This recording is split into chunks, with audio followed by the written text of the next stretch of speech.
Sinetron Buku Harian Seorang Istri episode nanti malam 15 Mei 2022 hanya di SCTV 1 untuk kita semua, yang tentunya semakin seru dan menarik untuk kita tonton ya guys.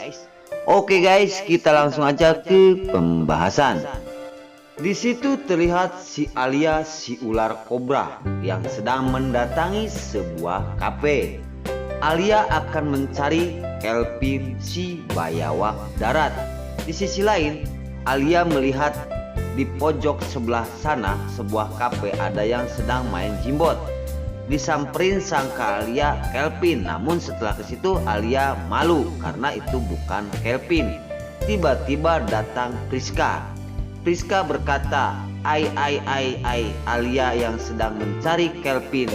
Di situ Priska berkata, "Kelvin tidak ada di kafe ini," ungkap Priska. Di situ Priska sengaja memanas-manasi Alia agar Alia marah. Namun di situ Alia yang orangnya tegas walaupun kayak pendiam, tapi jahatnya minta ampun ya guys.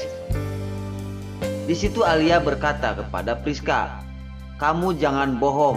Kelvin ada di sini. Seandainya nggak ada di sini, kamulah yang menyembunyikan Kelvin. Itu kekasih aku." Singkat cerita tidak panjang lebar, Alia membawa Priska ke rumah dan di sisi lain, di situ Priska akan dikerem di rumahnya Kelvin biar tidak keluar dan tidak mengganggu kepada dirinya. Karena Alia akan terus mencari Kelvin kemanapun dia berada. Di sisi lain, setelah Alia si ular kobra keluar, Priska menjerit-jerit meminta kunci tersebut. Namun Alia tegas, "Kamu diem dulu di rumah, jangan keluar." Di situ Alia marah sekali kepada Priska dan Priska pun terdiam. Singkat cerita di situ Priska menghulang. Setelah Alia berkata, "Kamu akan dikurung di luar rumah ini, jangan sampai keluar. Ini kuncinya aku bawa." Dan di situ Priska meminta kunci tersebut namun tidak dikasih. Singkat cerita, esok harinya Priska keluar bebas dari rumah tersebut dan Priska berjalan akan menuju ke sebuah kantor karena Priska membayangkan akan bertemu bersama Kelvin. Di sisi lain, sedang berjalan tiba-tiba ada datang Ronay Buanay yang begitu ganteng dan pakai kacamata tersebut. Ronay Buanay terus mengganggu Priska dan Roni berkata, "Hai Nona cantik, mau kemana?" ungkap Ronay Buanay. Di situ Ronay sambil tersenyum dan dia memamerkan mobil barunya. "Ini lihat, aku punya mobil baru. Kamu berjalan mau kemana? Ayo naik mobil aku aja biar gak kepanasan," ungkap Ronay. Namun di situ Priska tahan harga. Namun di sisi lain, Ronay yang pandai merayu, cewek mana yang tidak bisa dirayu oleh Ronay Buanay. Nah, singkat cerita di situ Priska kelepek-kelepek dan masuk ke dalam mobilnya Roni Buanay. Di adegan selanjutnya setelah masuk ke dalam mobil, Roni tertawa dan tersenyum dan berkata, "Kamu nggak bisa nolak ajakan aku ini." Dan di situ masih Priska cemberut. Namun di adegan selanjutnya dan cerita selanjutnya, Roni telah mengajak Priska ke puncak untuk menemui hotel. Namun di situ Priska tidak mau dan lama kelamaan Roni mengajak bisnis. Nah, di situ Priska masuk akal. Dan singkat cerita, di situ Priska akan memberitahu tentang Kelvin si bayawak darat yang mendapatkan harta dari Pak Nopal, yaitu asuransi Wilson. Di situ tipu daya Roni dimainkan biar Priska mau bergabung bersama dirinya. Singkat cerita, Priska pun mau bergabung bersama Roni. Di adegan selanjutnya di rumah Buana, di situ terlihat Lepiul, para Buana dan Neratus sedang makan. Di sisi lain tiba-tiba Nana dan Dewa datang.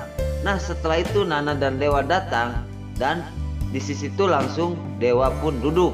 Namun di situ Lepiul melihatin Nana dan para Buana berkata, "Iya, Dewa silahkan makan, ini Lia membeli makanan dari warung sebelah.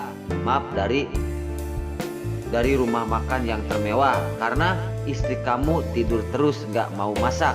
Di situ singgung menyinggung, sindir menyindir kepada Nana. Namun Nana anteng-anteng aja, karena Nana sudah punya senjata bahwa para buana dalang dari semua ini, dalang dari penculikan Junior. Maka dari itu Nana akan mengasih tahu Neratu bahwa kemarin itu adalah ulahnya Mama Farah, dan dalang semua dari pembegalan tersebut dan penculikan Junior adalah dalangnya Mama Farah. Namun Nana akan menahan dulu masalah ini, dan di situ terlihat Dewa. Dewa melihatin Nana setelah para buana berkata seperti itu. Namun Nana langsung mengasih makan kepada Dewa, dan para buana pun berkata, Nana, kamu tuh pemalas tidur terus, ini juga untung Lipia dia pergi membeli nasi ke restoran tersebut karena kami orang mau makan. Namun Neratu di situ terdiam, tidak bicara, karena seolah-olah seandainya Neratu, tadinya kan Neratu sangat sayang banget kepada Nana. Cuma permasalahan ini Neratu pun agak setengah tidak percaya lagi kepada Nana. Namun nanti lihat aja Nek, nanti kalau sudah tahu para buana dalang dari penculikan Junior ini penyebabnya, mungkin Neratu akan memihak kepada Nana lagi. Di situ para buana terus sesudah mengomel, dan Lipiul yang sangat sadis melihati Nana, karena Lipiul sama dengan ibunya jengkel kepada Nana. Singkat cerita, di situ Nana mengasih makan kepada Dewa, dan Dewa pun terdiam dengan perkataan-perkataan tadi kepada Mama Farah kepada Nana. Di sisi lain, Dewa Nana akan melaporkan hal ini kepada polisi. Namun di situ Nana tidak gegabah, karena dia sudah tahu dalang dari penculikan ini adalah penyebabnya para buana. Nah, oke guys. Sebelum Mimin lanjut, Mimin sarankan bagi kalian yang baru menemukan channel ini, jangan lupa tekan tombol like, komen, dan subscribe-nya. Dan jangan lupa juga nyalakan lonceng notifikasinya agar kalian tidak terlewatkan di channel ini. Dan jangan lupa juga ya guys, tonton terus video ini sampai habis agar tidak ada kesalahpahaman di antara kita. Dan mari kita doakan para pemain buku harian seorang istri ini agar selalu diberi kesehatan dan dimudahkan segala urusannya. Dan doakan juga ya guys, sinetron buku harian seorang istri ini agar selalu bertengger di rating nomor 1. Amin ya robbal alamin. Nah, mungkin sampai di sini dulu cerita buku harian seorang istri ini yang akan tayang nanti malam hanya di SCTP 1 untuk kita semua. Namun sebelum Mimin pamit, Mimin minta maaf apabila mana ada kata-kata kurang jelas dan kurang berkenan. Mimin minta maaf yang sebesar-besarnya. Sekarang Mimin pamit. Wassalamualaikum warahmatullahi wabarakatuh. Terima kasih.